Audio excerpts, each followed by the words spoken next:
ये आज हमारे बीच में जो इतना बड़ा कन्फ्यूजन है, मुसलमान राजा खराब थे और उसके आधार पे आज के मुसलमानों पे प्रतिबिंब किया जाता है, तो मैं ये बताना चाहूँगा कि उस समय अंग्रेज़ों ने जानबूझकर ये नीति लाई। टीपू सुल्तान के खिलाफ तो ख़ास तौर पे लाई, और जानबूझकर उन्होंने नीति ये लाई कि यहाँ के राजाओं को धर्म के नाम पर प्रस्तुत कर दिया। हिंदू राजा बना मुस्लिम राजा, इस प्रकार की एक बाइनरी उन्होंने खड़ी कर दी। हिंदू राजा बना मुसलमान राजा, एक बाइनरी खड़ी कर दी। और उन्होंने ये भूल गए। अभी आपको याद होगा, थोड़ा मैं औरंगज़ेब को भी यहाँ ले आता हूँ। अभी याद होगा आपको, उनकी डीपी लगाई गई, कुछ लोगों ने लगाई तो कुछ लोगों ने उसका विरोध किया। अब औरंगज़ेब को यहाँ बहुत ख़राब, ख़तरनाक, खूंखार राजा माना जाता है। तो एक आपको उसका दूसरा भाग बता देता हूँ कि एक बार मुझे पाकिस्तान जाने का मौका मिला। वहाँ लेक्चर्स के लिए मुझे इनवाइट किया। आजकल तो मुश्किल हो गया है, ये करीब मेरे ख्याल से 20 साल पहले की बात है। 20 साल पहले की बात है, मैं वहाँ लेक्चर्स के लिए गया था। तो मैं वहाँ पूछता था लोगों से, बताइए इस एरिया में होने वाला सबसे महान, सबसे अच्छा, सबसे धार्मिक राजा कौन था? तो जवाब मिलता था औरंगज़ेब।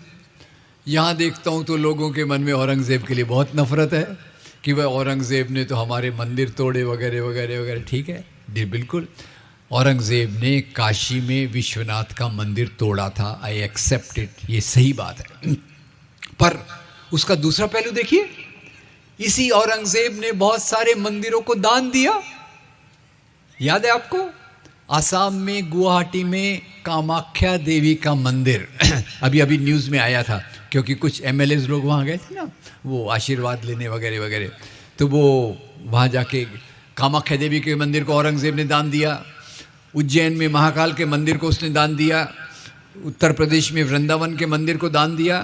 तो चित्र इतिहास ये होता है, वैज्ञानिक इतिहास ये होता है, जब हम पूरे चित्र को देखते हैं, एक बात को हम पकड़ लेंगे तो इतिहास को हम कभी समझ नहीं पाएंगे।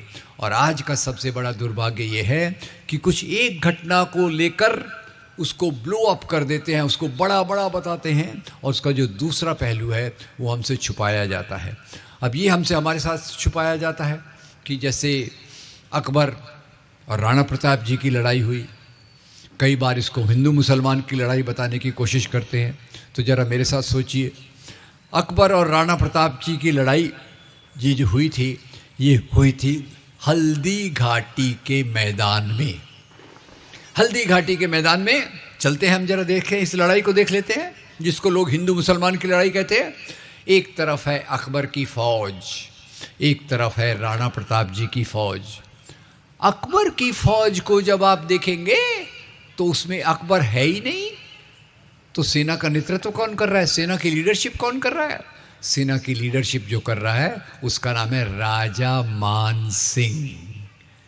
सवाल मैं आपसे पूछता हूँ, राजा मान सिंह है, मुसलमान सिपाही हैं, हिंदू सिपाही हैं, तो अकबर की फौज में केवल मुसलमान हैं या हिंदू मुसलमान दोनों हैं? दोनों हैं। मैं चलता हूँ महाराणा प्रताप जी की तरफ। महाराणा प्रताप जी अपने घोड़े चेतक पर बैठकर अपनी सेना का नेतृत्व करने के लिए तैयार हैं। चेतक घोड़ा तो बहुत फेमस है, उसके नाम पे अपन ने स्कूटर भी बनाई थी, क्योंकि इतना अच्छा घोड़ा था वो। अब उनकी सेना क्या थी? उनके सेना में दो बड़े सेनापति, एक का नाम राम सिंह और दूसरे का नाम हकीम खान सूर। तो बताइए, राणा प्रताप की सेना में केवल मुसलमान हिंदू हैं, केवल हिंदू हैं या हिंदू मुसलमान दोनों हैं? दोनों हैं। तो जरा आप जवाब दे दीजिए, दोनों तरफ हिंदू हैं? Yes, no? दोनों तरफ मुसलमान हैं? यस। तो ये हिंदू मुसलमान की लड़ाई है कि दो राजाओं की लड़ाई है? दो राजाओं की लड़ाई है। लड़ाई धर्म के लिए कि सत्ता के लिए?